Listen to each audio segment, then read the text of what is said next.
ఈ రోజున రైతాంగానికి డబ్బులు ఇచ్చేటువంటి శుభ సందర్భంలో ప్రజలకు ఒకటే విన్నవిస్తూ ఉన్నాం. ఈ కూటమి ప్రభుత్వం యొక్క ప్రతి ఆలోచన రాష్ట్రం దగ్గర నుంచి కేంద్రం దగ్గర నుంచి కావచ్చు, నియోజకవర్గ స్థాయి వరకు కూడా ప్రజలకు మంచి చేయాలా, అభివృద్ధి పదంలో ముందుండాలా. ప్రభుత్వం యొక్క ప్రతి ఆలోచన క్షేత్రస్థాయిలో వాస్తవ రూపం దాల్చల్లా, తద్వారా ప్రజలకు మంచి జరగల్లా, మంచి ఫలితాలను ఇవ్వాలనే ఒక కృత నిశ్చయంతోనే, ఒక సత్సంకల్పంతోనే పనిచేస్తున్నటువంటి నాయకత్వం మీ మీద ఉంది. ఇది అర్థం చేసుకోమని చెప్పేసి కోరుతూ ఉన్నారు. మా ఆలోచన అంతా ఒకటే, ఈ ప్రాంతం అభివృద్ధి చెందాలా, ఈ రాష్ట్రం అభివృద్ధి చెందాలా. మా నాయకుల ఆలోచన రాష్ట్రము దేశం అభివృద్ధి చెందాలని చెప్పేసి. మాకెక్కడ స్వలాభాపేక్ష ఏం లేదు దీంట్లో. ఎవరి మీద వ్యక్తిగత కక్షలు కార్పణ్యాలు ఏం లేవు.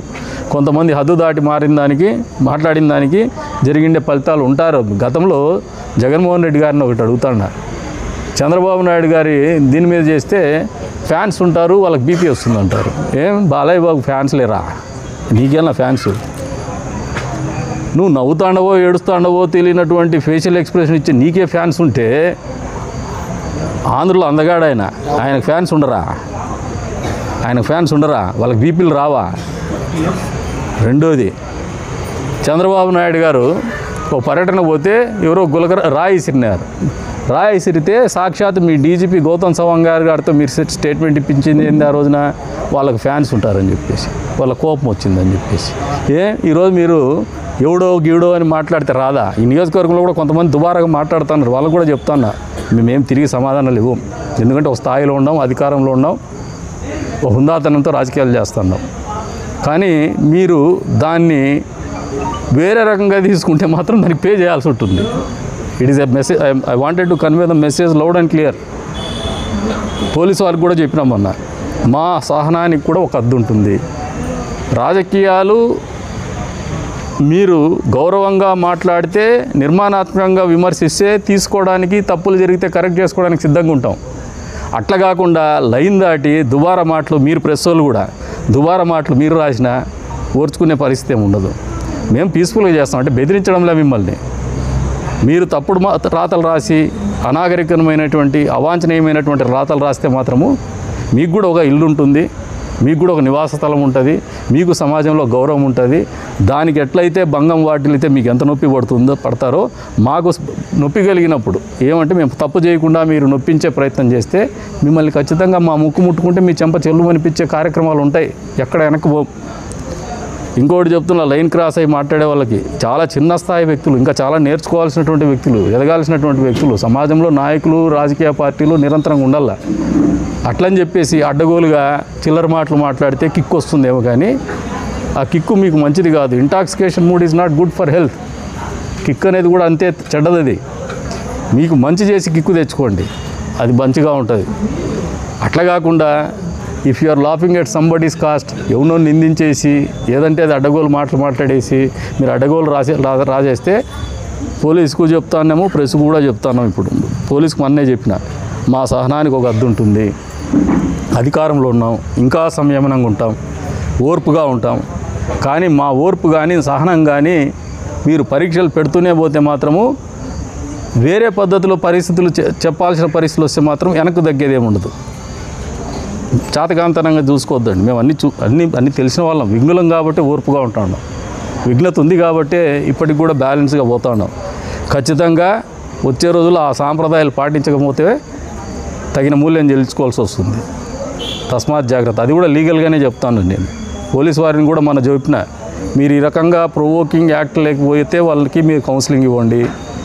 మీరు ఇవ్వలేని పక్షంలో 1-2 సార్లు మిమ్మల్ని అప్పీల్ చేస్తున్నా. Since you are the custodian of law and order. ఎవరైనా తప్పు చేసి మేము హద్దులు మీరినా కూడా మీరే చెప్పాల్సి ఉంటుంది. మీరు మమ్మల్ని వార్న్ చేయాల్సినో, కౌన్సిలింగ్ ఇవ్వడమో, తెలియజెప్పడమో జరగాల్సి ఉంటుంది. 1-2 సార్లు చెప్తారు.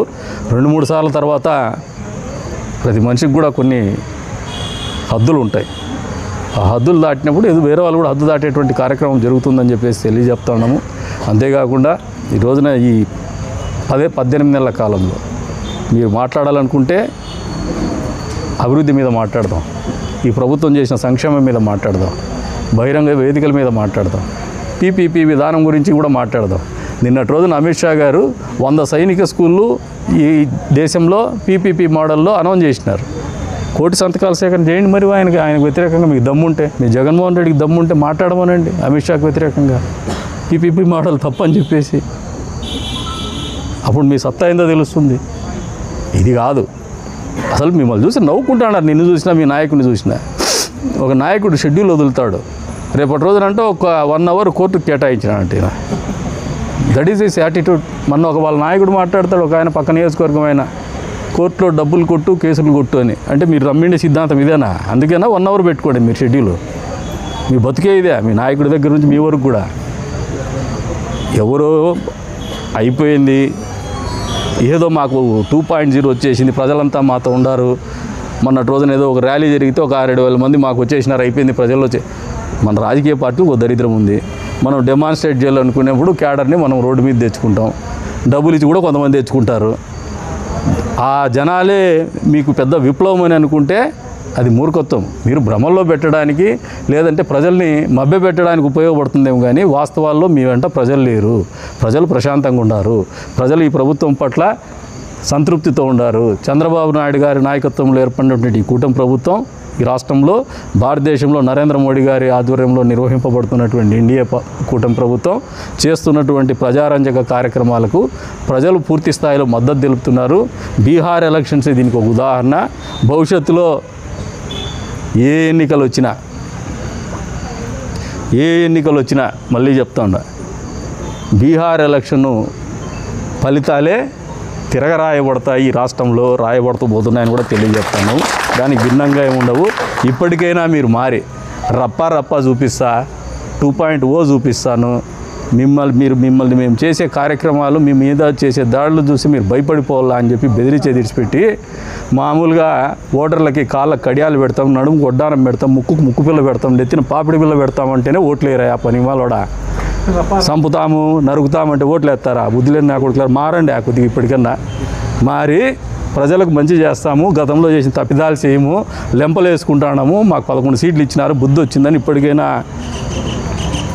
బుద్ధి తెచ్చుకొని వచ్చే రోజులైనా మీ ఆలోచన కానీ, మీ మాటలు కానీ, మీ చేతలు కానీ ప్రజాస్వామ్యబద్ధంగా ఉండే విధంగా చూసుకోమని చెప్పేసి వాళ్ళకి హితవు పలుకుతాను.